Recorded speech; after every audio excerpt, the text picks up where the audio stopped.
Did you ever wonder how you go find a home that has all the stuff you really value? For me, my husband, we wanted a home that was energy efficient. We wanted a home that we could sit on the back porch. We wanted a home that was healthy and would help us support some health issues that were in our family at the time. And I didn't have a clue how to find that. And I'm in the industry.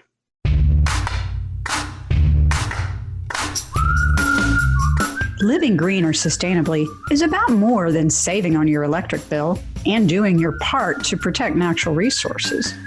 It is about a safer and healthier life for you and your family without sacrificing style, quality, or budget.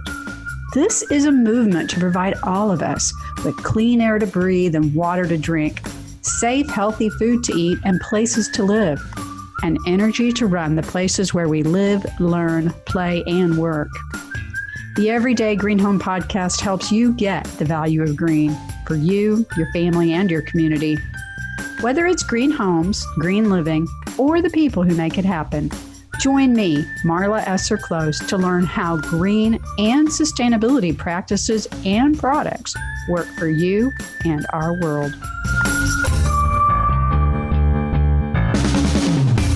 This is Marla, the Green Home Coach, and today on this podcast, I'm going to introduce you to the answer. Please welcome my friend and my guest, Kari Klaus. How are you, Kari? Great. Thank you, Marla. Happy to be here. It's so fun to see your virtually. I know, right? Virtually. It's like life is now kind of half and half.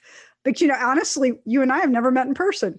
That is true. And it's been years, actually. I know. We've been friends for years. I have friends that I've now known for 10 years that I didn't meet in person for several years. We were ahead of the curve. Right? And I was trying to remember exactly how we met. And I can't remember because I've known you so long. We met, I believe, through Allison. Oh, yes. Friedman of Rated Green. Yes. Very cool. And she brought the two of us together along with Sheridan Foster. Sheridan. With Elemental Green as well. So yeah, a good group of women working on green. And yeah, we all had great overlapping interests. And still do. Still do. We'll have to get the gang back together on something one of these days. More importantly, though, Kari, you are doing great work inside of green. I say that with air quotes because that's a big bucket that means a lot of things to a lot of people. It sure does. And more importantly, right now, real estate. Oh my gosh. I mean, That's gone nuts. Well, I think that real estate is a huge topic, second to post-pandemic. Right. I think now more than ever, people realized how important it is to be inside your home and to value comfort and have the features that you want in order to really enjoy your time there. I think being inside for about a year really emphasized that for a lot of people.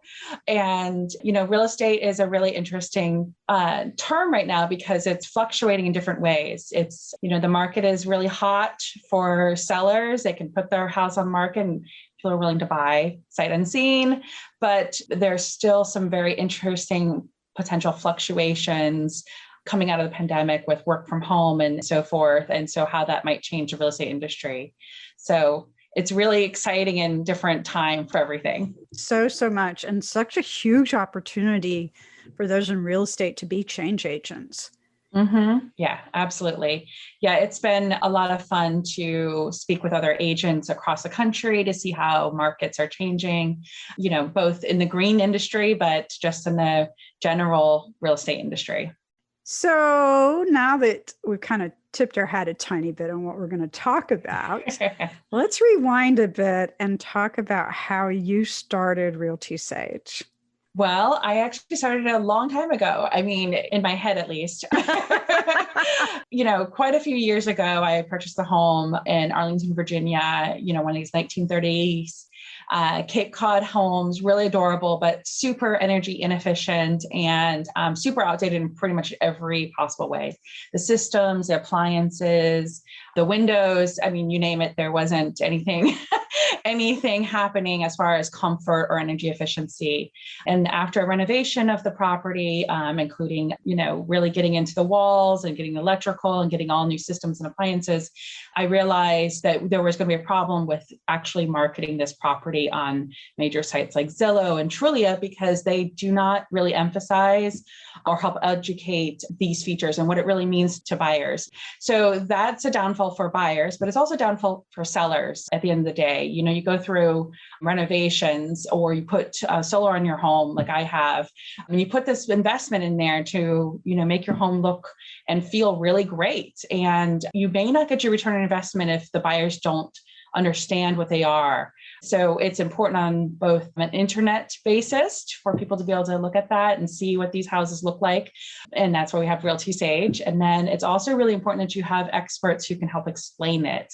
And so that's where our second part of our site came from, which is RealtySage Pros. And it connects buyers and sellers to experienced and knowledgeable real estate agents. So if you do have that home that has all those great features, you want to have an agent who understands that and can go ahead and market it properly. And the same with buyers. If you're a buyer, you're out there in the market looking for homes, it's great to have an agent who understands homes even more so than others and can really explain, this home has these appliances or these systems, and this is what that means to you. And that's why we have the RealtySage Pros. So in essence, and this is part of why we connected, people have no clue how much value they leave on the table. And value is the key word there because that's what gets overlooked. Mm-hmm. Value in the tangible sense and intangible. Intangible. I mean, the value that can come from, having a green home. I mean, and again, green is used very broadly here, but is really significant. This is, homes are one of the most important things that people can invest in, and potentially the most expensive thing you can ever put your money into. So, some people might actually test drive a car or a bunch of cars more before they make a decision, and they're out there buying houses sight unseen. So, this is a huge, conundrum for people who might not have all the information up front, and they're putting, a few $100,000 into it, and they should probably know a little bit more about what they're getting, good and bad. Wow. Yeah. It's kind of amazing that we get a better manual for our cars than we do for our homes. And we know more about our cars than we do about our homes in general. So it's kind of scary, but good point. Lots of opportunity. And it's changing. I mean, this is not necessarily a optional, part of the market anymore.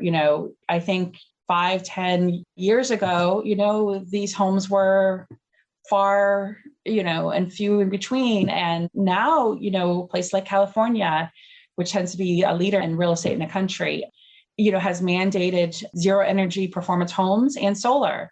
So that trend will continue. And so this is not going to be a trend anymore. This is going to become the norm at some point. And getting on board and understanding all the different potential options and technologies that we have out there is a good start for professionals and for home buyers and sellers. And I think a big part of that is that the codes are moving up as we learn more about practices and processes and products, materials to build a home. So the certifications have to keep above the codes. So everything, as we learn more, is getting better. There is a big assumption out there that I don't know if you run into, but I run into a lot, that new homes are just going to be more energy efficient by default. And that's not always the case. I'm sure you run into that at all. I mean, yes, because codes, a lot of them do have, more and better insulation, right? Or they might have more water efficient, toilets and some features just because that's what Home Depot has, Right. That's what's available now. And that's fine. But I think there is a big learning curve with this. I mean, a lot of people don't really understand the difference between an Energy Star certified home and a LEED certified home. And even within LEED, the difference between a LEED certified and a LEED Platinum is pretty big. Yep. So yeah, and actually that's part of what we did with RealtySage is we created a Sage score that helps to create this more apples to apples comparison, because not every home that's amazingly green, energy efficient, or renewable energies has a certification. So how do you compare those into the ones that are certified? So that's the Sage score. It really looks at all the different features of a property and its certifications, and helps consumers know that between 0 and 100, where does this house really kind of land on the green and smart technology scale.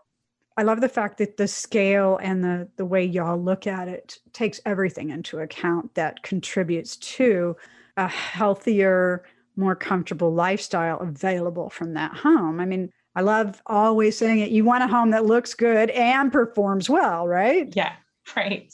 Unfortunately, we seem to remember the performance part once we're living in it.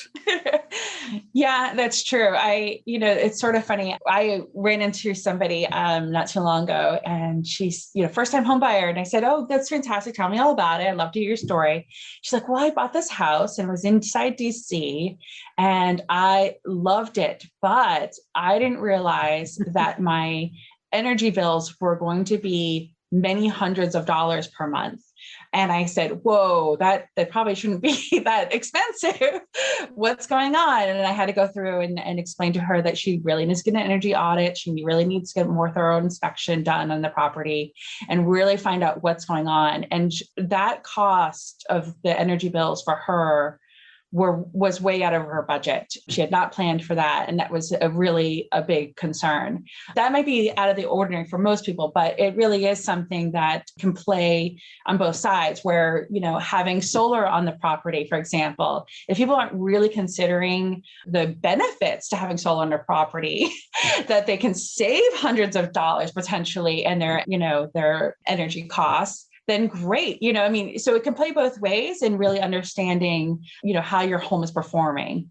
I believe a lot of people, when they see that their home needs a lot of work, they see the first time cost, just like we do when we're buying a home or building a home. And they don't necessarily take into consideration the recurring costs. And the way we figure for mortgages doesn't take into account most of the recurring costs that occur with a home. Yeah. So we have an imbalance in the industry, which you are so well aware of, and doing your part to help correct that, because the more we as home buyers and homeowners know, the better decisions we're going to make. At least I hope, right? I hope so too. And I think it's just advantageous at the end of the day. I mean, nobody has to become an expert on these things. I mean, you can hire an expert, just like a lot of things, we hire professionals to help us walk through these big purchases or these, things that we need assistance with.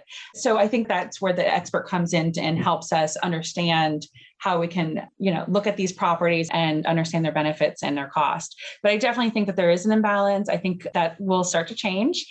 We are working on that, of course, at RealtySage, where, one of the things we do is we actually provide, in addition to the Sage score, this, wonderful thing that says, this might be a low maintenance property, or this might be environmentally friendly, or this property might have these other things. Because, I must say, in probably a good 10 to 20 years, we're going to be looking at retirement, and I am not going to be looking at homes that have maintenance, really. Lock it and leave it. How nice it is to live in a condo versus a single family home. And, I think that millennials also have sort of that feel too. They value their free time. They really don't want to purchase homes that need a ton of work, typically. So that's why they do look into those new properties. The problem is, whether the new properties really are giving them everything that it might give them. And, if it really is an energy efficient property, if it really is going to cause, have more maintenance and things like that along the lines. That's why there's really good value in speaking with the professionals about what they're actually getting. So not to always discount those older homes, because they can renovate those properties and add a new system that's so much better than they could have gotten in a new builder's spec house, because the builders make things look really pretty. And a lot of them do a very good job with building the homes, but, not all the time do they put a ton of effort into behind the walls, where a lot of things that ultimately matter.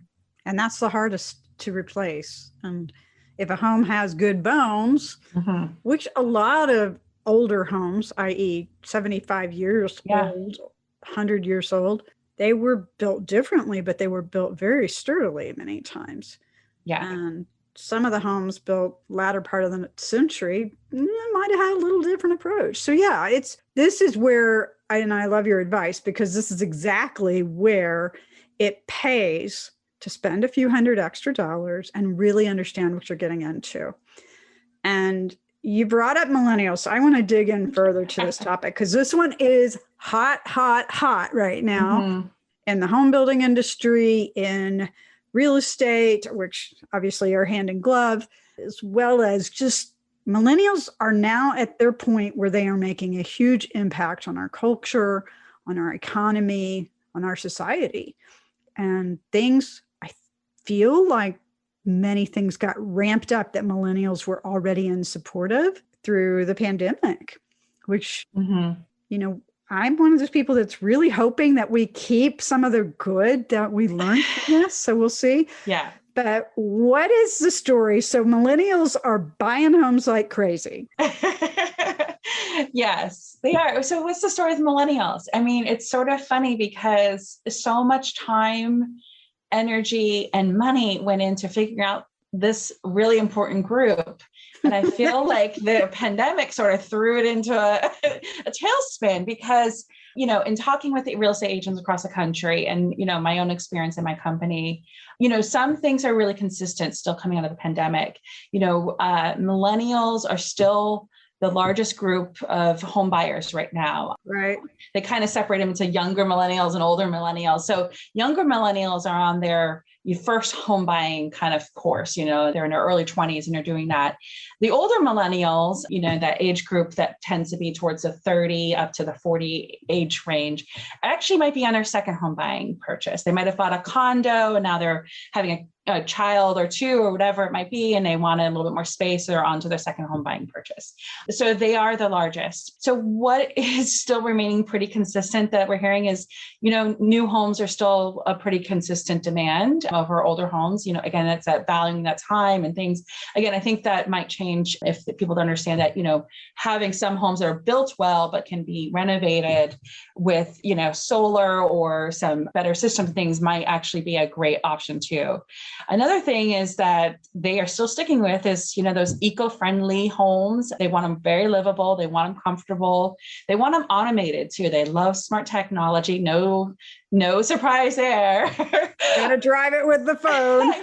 Well, the great thing about smart technology is it's really advantageous in two different ways. It does that whole valuing of your time, which I appreciate too. I don't have as many gadgets, believe it or not, as my husband does on his phone and all the things. He's got our dishwasher on his phone. So I don't, I stopped there. But it does also, tend to be much more energy efficient. Things run, right. But, the HVAC systems run a little bit more efficiently when it's automated. And the other great thing is that, people are still using real estate agents. I think that's always a really important thing. Again, there's a lot of effort to move into this agent-less home buying and selling industry. And that might, still continue, but people still really do value the expertise and knowledge of agents. So those are all the good things that we still see happening with millennials, and actually all generations are definitely valuing using real estate agents.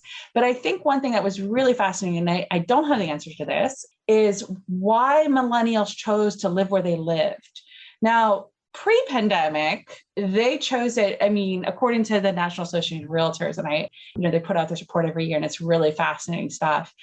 The younger millennials, those that 20-something age range, they chose their home. 74% of them chose their first home buying purchase based on how close to work they can get to. They didn't want to spend any time commuting. They didn't want to deal with anything. They're like, where am I working? Where am I living? That's it.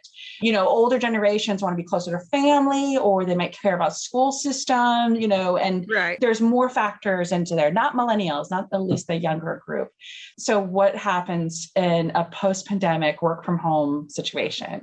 Well, we don't know yet. It's still a little too early, but I think that is the big unknown that could change real estate in big ways. It could transform cities even. In the Washington, D.C. area, the amount of people that are using Metro or will use Metro will significantly drop if the federal workforce is doing a work from home situation. Yeah. And they don't have to use our Metro to go into work anymore. How is that going to transform D.C.? How is it going to transform, the real estate industry there? Are people going to, or developers going to want to build the residential there? Because maybe not, maybe further out is going to be where more people want to live. Or internationally, you never know. People could be living in Japan and, have and enjoying their lives there and still doing all sorts of interesting, business in the United States. So I think that's a big unknown. It's going to change how a very large entity of our real estate buying market is thinking about real estate, how they're thinking about choosing. So we don't know how that's going to change things, but I definitely approve of them still and wanting green homes and more livable homes. So that's great. And I've spoken to so many people that believe that only an urban home or only sometimes suburban home can be quote unquote green. And one of the things I tell people is any home can be a greener home for sure, simply by changing up your systems, your appliances, your lighting. That's a fairly easy step. And we're always replacing and maintaining stuff anyway. So just up level it. That's easy. But full scale green certified, energy certified homes can be anywhere. And I think that misnomer came, there was a couple of national programs that had some very nice acknowledgement for homes that had close access to commuting, to bicycle, to outside activities that were walkable. So you could walk to a grocery store, post office, et cetera. And by all means, that is definitely part of it. And then if you are in a community setting, an urban or suburban setting, those are super important because they help us to have that sense of community. We can walk or ride, a bicycle as opposed to getting in a car. Yeah. And so one of my sisters lives in Dallas where they have rear alleys and rear garages. But it was several years before she got to know her neighbors. And I do not like front garages. I think that it's a garage with a house attached. But when you have a front garage, you meet your neighbors. That's true. So all these things, right, all these things that come into play that you don't necessarily think about. And it's kind of the unintended consequences. So what's been interesting to watch with what I've been reading on these locations is you hit it spot on that this at least part-time schedule of work for home is opening up so many more possibilities for home buyers and for new building. This idea of completely working remote is, you're right, just blew the top off of everything, right? Yeah. How many people did you talk to during the pandemic that were working from an RV or? Yeah, actually, literally, yes. I have Right. spoken to a number of other people in RVs. I read about a group of students that went to Hawaii, rented a house, and just took their semester classes from Hawaii. Yeah, that sounds very smart. Why not? Yeah, why not? Totally in favor of, take advantage of what you can. Yeah. If you're going to have to give up these three things, at least you can get a few good things, right? Yeah. So as we settle back in to whatever this, our going forward life looks like, these are going to be things that are going to come into play. Yet now we've tossed in labor shortages, supply shortages, lumber prices have tripled or quadrupled depending on the day. And that's impacting new building. It's impacting insurance costs. It's impacting everything to do with a house, remodeling it. Sure. And I'm going to be real curious to see if there's so many other alternative materials and processes out there that are not mainstream. So it'll be interesting to watch to see if some of those find a home. I am interested to see a 3D printed home. I really would love to go. They're doing, those 3D printed homes are really cool, at least from the photos that I've seen. So I'm excited to finally get a chance to see one of those one day.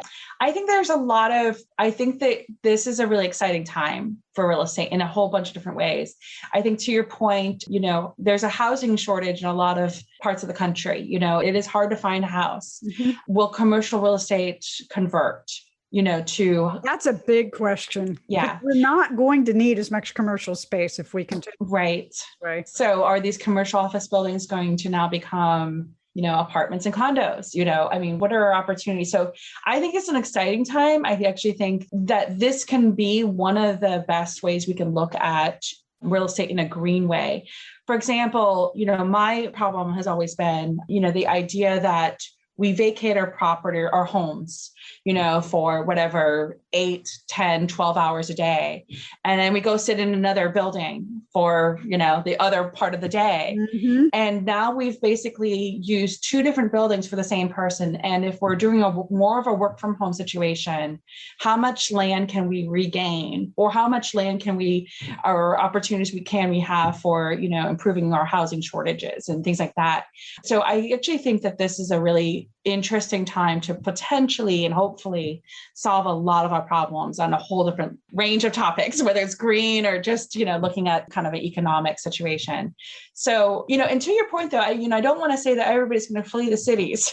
Please don't think that. One of the the urban cores are doing great. Well, for now, they've been doing great, but the idea, some people are speculating that, everybody's going to move to Florida because now they can be at the beach and they can do their work from home. But, for almost 20 years, my husband and I have done mostly a work from home kind of situation, or kind of independent consultant kind of positions. And we live in a very expensive part of the country, outside of Washington, D.C. Yeah. And we have one car and it has an average of less than 5,000 miles per year. Wow. We split between the 2 of us. And people will say, how is that possible? I said, well, that's because we don't drive. Yep. We live in an area intentionally. So we pay the cost, unfortunately, but we live in that area because we prefer that lifestyle. So the urban lifestyle isn't necessarily going to go away. I don't want to scare off all the people who think, oh my gosh, I have an urban home and I want to sell it eventually and everybody wants to move somewhere else. And that might not be true. A lot of people love that urban lifestyle, being able to walk everywhere and do that. So I think that there's some advantages in looking at this, even from a work from home situation. You can still live in your urban environment and still fully enjoy it. And so yeah, that's my personal story. Is I've been a work from home person for many years. I'm right there with you. I have too. Yeah. And I agree with you that it feels like it's kind of leveling the playing field in some ways. So the urban core here in Oklahoma City really started rebuilding back in the late 90s. And now, matter of fact, I had a class reunion this weekend and took one of the ladies that had come in for the reunion, hadn't been back in, 10 years or so, and took her on a tour of some of the areas around town, which is always fun to show off your city, right? Nice. Yeah. And she was just, mind blown because there's been so much work here. And it's not just Oklahoma City. It's most cities that have worked very hard to rebuild our urban core, rebuilding old neighborhoods, fixing them up, making them more energy efficient and more durable in the process. At least we hope so. Mm-hmm. Yet there's still plenty of room in suburbia, in exurbia, and I still feel, and from everything I am reading, there are still an awful lot of people forming households wanting a home. Mm-hmm. You think back a few years ago, we had so many combined households, and then COVID combined households, and now it's kind of like everything's unfolding. Mm-hmm. So it will be fun to watch. I want to continue to help people like you do, to help them understand. Don't just make a decision with your wallet. Because that's never really a decision. It's just a justification, right? But think about what's important to you. And think about this whole idea of having a home that supports your health and well-being and your comfort is when everybody looks at you and goes, well, yeah, duh. Yet they don't. It makes a big difference. Well, they don't take the action to make it happen. And mainly because they don't know how. And you mentioned Sage, or the RealtySage pros, and I want you to talk a little bit more about this because this is such a crucial way for us in the home buying public to find people that can understand what's important to us. Yeah. So RealtySage Pros, it's a very simple part of our site where buyers and sellers come to the landing page there, and they will fill out a little form, only a few questions, asks what it is that they want or what kind of home are they trying to sell. And we use that information to then go to our database of nearly 150,000 real estate agents across the country. And we have information about their experience and knowledge, and we do our very best to match people. It's interesting to see, some people come and they have, off-grid properties, and they're, looking for an agent who understands that. And, it's been fantastic to be a part of that experience, to match them to agents who understand the value of that, and they can help market it. That's not an easy match just in general. Let me find an agent who can help me with this kind of property. That's a harder match, but not for us necessarily.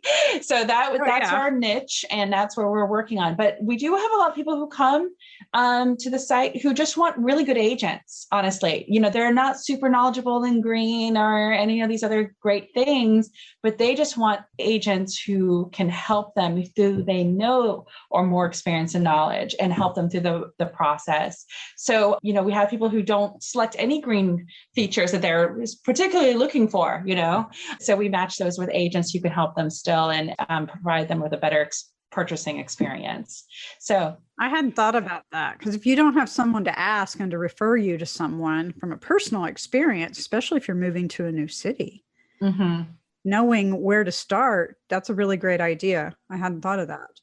Yeah. And I think it's, even from my kind of situation, when I, a lot of people look at things from their own perspective, having gone through my renovation, and putting solar in my home and doing all these things, the agent that I used before was a really nice gentleman who knew real estate very well, did the contracts, but would I trust him to fully market that property? Potentially not. Potentially not. I have to go through that, process of saying, do you understand, that this extra value, this extra investment that we put into it really does mean something for a buyer, and can you market it that way? That it tends to be not the norm at this point. We're hoping to get more agents involved in understanding that becoming a green agent, whether that's through getting an eco broker credential or a lead credential or the National Association of Realtors green designation credential and others, but those are really making you a better professional. Yeah. So we'd love to see many more. We'd love to see our database of 150,000, double by next year so that we can really have a lot of opportunity to match people, but we're doing a great job and we're having a lot of fun with it. Yep. I even got a chance to connect with one or two of the realtors here in Oklahoma City. And Oklahoma City is not the first place that comes to mind for most people when they're thinking about green, high performance types of homes. So, and we do have them here, folks. So there. I'm surprised, our listings, it's true, Marla. You would be really surprised at where you see green homes pop up. That middle America where people think that nothing happens, that's extraordinarily different. There's plenty happening here. There's a lot of homes that are being built to much more energy efficient standards. And it's fantastic because there's a lot of land, and a lot of people are buying in these areas, and, there's a lot of new home build. So, I'm not surprised at all, actually. It's how you talk about it, right? Yeah. There's so many people that feel like they have to know the vernacular, they have to know the vocabulary. And yes, it does help. And that's what a well-trained quality real estate professional is going to help you with. And I enjoy working with real estate and other home professionals to help them sharpen that saw even more. So there's so many ways to understand that. But this holistic nature of a home that supports your lifestyle, my lifestyle, oh, you mighty listeners' lifestyle, that's what's really important. That's what it's all about. And I think there's going to be a lot of opportunity, as you mentioned, with a lot of people buying homes unseen.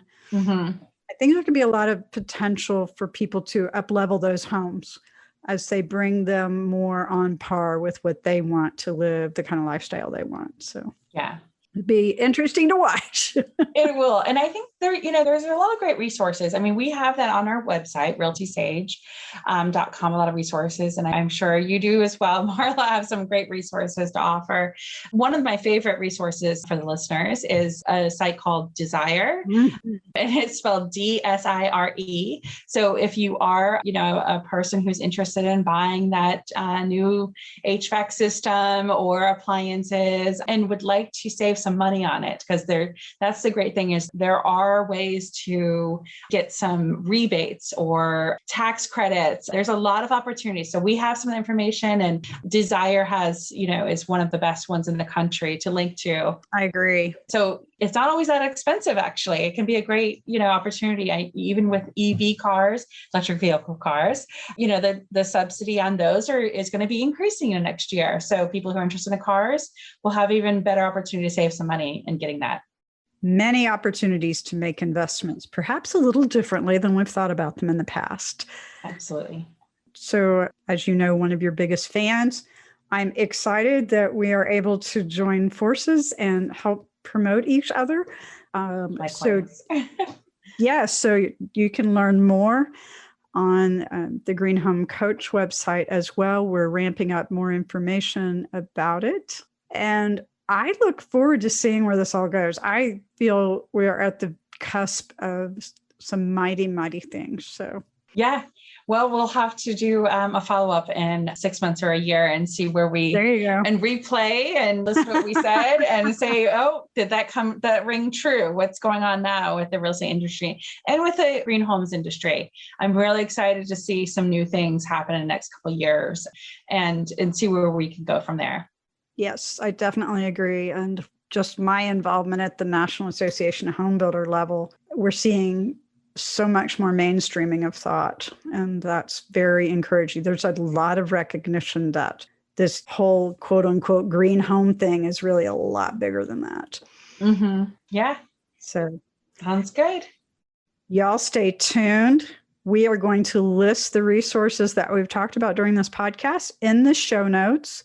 Please, please, please leave your comments, reviews, anything that you would like to know in your favorite podcast app or on the website where this will be posted on Green Home Coach. And Kari, I can't thank you enough for sharing all the great things going on there. And next time you come on, we'll have to come on with hats. Oh, yeah. That's my other thing. I didn't have my hat stash with me today, but I do have a whole stash of silly hats that I make everybody wear for any of my birthdays. So if I have to celebrate a birthday, everybody's got to wear a silly hat along with me. So, okay. There you go. We will do that for sure. Round two, Thanks. We'll bring out the hats. Sounds good. Well, everybody, thank you so much. And Kari, thank you. And have a great green day. Thank you. That wraps this episode of the Everyday Green Home Podcast. Get the show notes with all the resources mentioned in this episode. And be sure to subscribe on your favorite podcast app so you never miss an episode. Ready to get started? Get more information, how-tos, and resources in my private Facebook group, Love Your Everyday Green Home. See you there. And remember that living a little better and a little greener is easier than you think.